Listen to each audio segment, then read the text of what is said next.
NFL Daily. Today discussing the Dallas Cowboys. They made a move at receiver, Sam. That's right. Cowboys are signing TY Hilton to maybe upgrade their receiving core, not Odell Beckham Jr. So let's discuss TY Hilton. We last saw him last season for the Indianapolis Colts. What can he do for the Cowboys? No BJ, apparently. Yeah, TY Hilton. I think it speaks a lot to what the kind of negotiations or the whole dynamics around the OBJ thing ended up being. There were all these reports that OBJ was interested in a long-term deal, or at least not a 1-year deal, something more significant. Maybe the money was significant. There were also reports that in this recruiting trip, I guess, that he took to Dallas, where he went out with Micah Parsons and Trayvon Diggs, took in a Mavs game, that the medical reports were not exactly glowing on OBJ and what exactly he could bring to the table. He himself, I think, on LeBron's simulcasting was talking about how, he could, I guess, play this regular season, but realistically, he's only interested in a postseason kind of push. And I guess if you're Dallas, you'd kind of just reach the point where you're like, it's probably just not worth all that hassle. Let's go in a different direction. And they were already getting James Washington back healthy after his injury.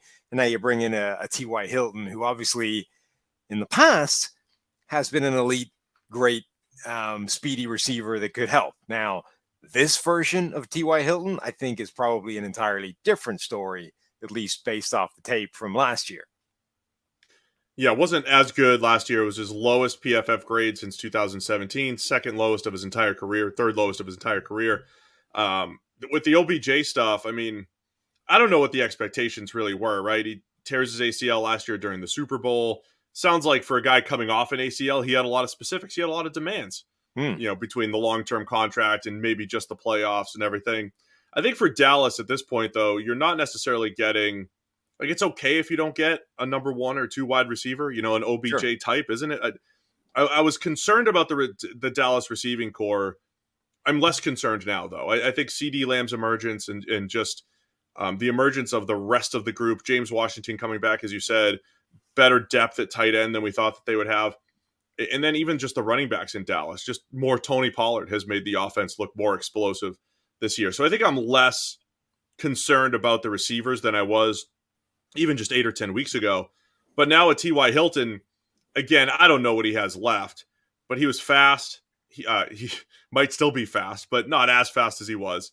But he was a good intermediate receiver, right? That 10 to 19-yard range. He can add a valuable outside threat to the Cowboys here. Yeah, I threw on some of his tape and started running through it before we did this podcast, just to remind myself what the current version of T.Y. Hilton looks like. And the burst and the suddenness is just gone. It's not there anymore. I mean, he's 33 years old, and a guy that was, 5'10", 180 pounds. He was a short, speedy receiver that obviously relied on that fast, quick twitch type of burst and acceleration. And that just, it's disappeared. It's like an old race car that's sat in the garage for years. Like the horsepower has just disappeared. You put him on the dyno again, it's just not the same thing. But you can see, he obviously still knows how to play. He understands how to read defenses. He can sit in space. He can set up leverage of defenders and all those kinds of things. He's just not going to blow past anybody with burst. The separation isn't as good because the suddenness isn't there anymore. His long speed, I think, actually still looks pretty legit. I think once he's going, he's able to, potentially threaten guys deep, which is probably big for them, especially if they use him in the slot and give him some free releases and get him into space running.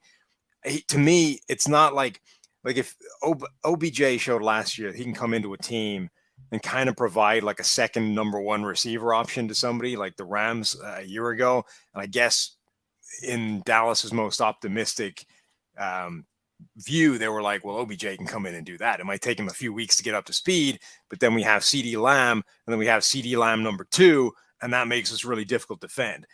Hilton, I don't think is going to provide that at all. But what I think he can do is almost give you, it sounds stupid, but James Washington insurance. Washington is supposed to be their kind of designated deep threat guy, a guy that can give them something a little bit different in that offense. But Washington's been very inconsistent and hit or miss. T.Y. Hilton should be more of a kind of guarantee than that version of James Washington. Between the two of them, you should be able to get something useful and different to what the receiving core is right now. DraftKings Sportsbook, an official sports betting partner of the NFL. It's my go-to in betting on the NFL this holiday season. Right now, new customers can bet just $5 on any NFL team to win their game and get $150 in free bets if they do. Check this out. Everyone can earn up to 100% boost with DraftKings stepped-up same-game parlays. Go to DraftKings Sportsbook app, place a same-game parlay, and combine multiple bets like which team will win, player props, point totals, and more. The more legs you add, the bigger the boost, the bigger your shot to win big. So download the DraftKings Sportsbook app now. Use code PFF to place a $5 bet on any NFL team to win their game and get $150 in free bets if they do. Only at DraftKings Sportsbook with the code PFF. Minimum age and eligibility restrictions apply. See show notes for details. Yeah, Sam, it's not a bad thought what you're talking about, T.Y. Hilton in the slot. Now, he wasn't necessarily a slot receiver for the majority of his career, despite his size, right? He wasn't a guy that just hid in the slot. He played mostly on the outside. But when we have CeeDee Lamb, you have Michael Gallup coming back and looking much better every single week. Those guys can win on the outside. Well, Gallup kind of has that skill set that Hilton used to have, right? Win on the outside, intermediate level, different body type and style, but as far as usage pattern is similar to T.Y. Hilton. I like the idea of maybe let him get up to speed, let him run some of those deep over routes and try to create some chunk plays. Because like I said, the emergence of Jake Ferguson at tight end, to go with Dalton Schultz, with the two-headed monster in the backfield with Tony Pollard and Zeke Elliott, it's kind of a well-rounded group already with Dallas. Why not take a few shots with T.Y. and, see if you can get him over the top a little bit a few times? Yeah, I think he's very reliable. Like, even if he doesn't have the kind of devastating burst that he used to, he's got very good hands. Again, he understands how to get open and how to use the defense against them. He's got pretty good body control and kind of catch radius for a small guy. So I think it is a useful addition to them, but it doesn't transform the offense the way like a potentially healthy OBJ could. If you're Jerry Jones and you're reaching this point in the season and you're kind of, all of a sudden the Super Bowl is looming off in the distance and you can kind of see, you actually have a realistic shot at it maybe this time. And you're like, what can we add? What can we bring to this team to really go all in for the Super Bowl? Like, OBJ would have just presented this tantalizing, high potential type of addition. Hilton isn't that, but realistically, it might actually be a much smarter, addition to the team because it's a much smaller incremental upgrade, but one that doesn't break the bank. By the way, the concerns with an OBJ, like just bringing him in during the playoffs. Now, I know that the last two Super Bowl winners added big-time receivers, right? The Bucs added Antonio Brown in 2020 and then OBJ to the Rams last year. But both of those receivers started off slow, right? Antonio Brown had played with Tom Brady previously, but they weren't on the same page the first couple of weeks. OBJ, and both teams, by the way, got crushed like 38-3 or whatever it was, too, on primetime. But remember, Stafford was throwing bombs to OBJ. OBJ's running different routes. It took them a while.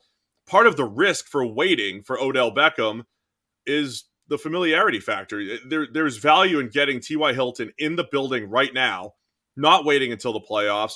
Give him a few weeks to get up to speed. Dallas doesn't need him to win games necessarily over the next week or two, but maybe you unleash him for Christmas Eve against the Philadelphia Eagles, the big game you're trying to win. Have a design package for T.Y. Hilton and go from there. So I think part of it is going to be the timing and why the OBJ thing, Dallas just between the medical question marks and the idea of just waiting until the playoffs just doesn't make sense for anybody really at this point. We'll see if someone else takes a shot, but for Dallas, they wanted to act now. Yeah, and of course, like it all depends what exactly OBJ was looking for. Like, if he was wanting a multiple year deal, if he was wanting big money, it's just such a risk for a guy that we don't know what he's going to be. Like, you're right. OBJ really didn't get cooking until the postseason last year. Like, that's when he stepped up. And okay, that's realistically what you want. Like, the Rams got that out of him, and it was part of what enabled him to win a Super Bowl. And he probably would have been Super Bowl MVP before he got injured. But when you look at sort of the long-term consequences, if I guess Dallas and Jerry Jones ever think about the long-term consequences when they make moves, like, it's a hell of a risk for a guy that might not be a factor at all until the playoffs. And then who knows if even will be then if it takes him some time to get up to speed. So I think it's just a massively risky deal for a team that, in theory, expects to be good either way.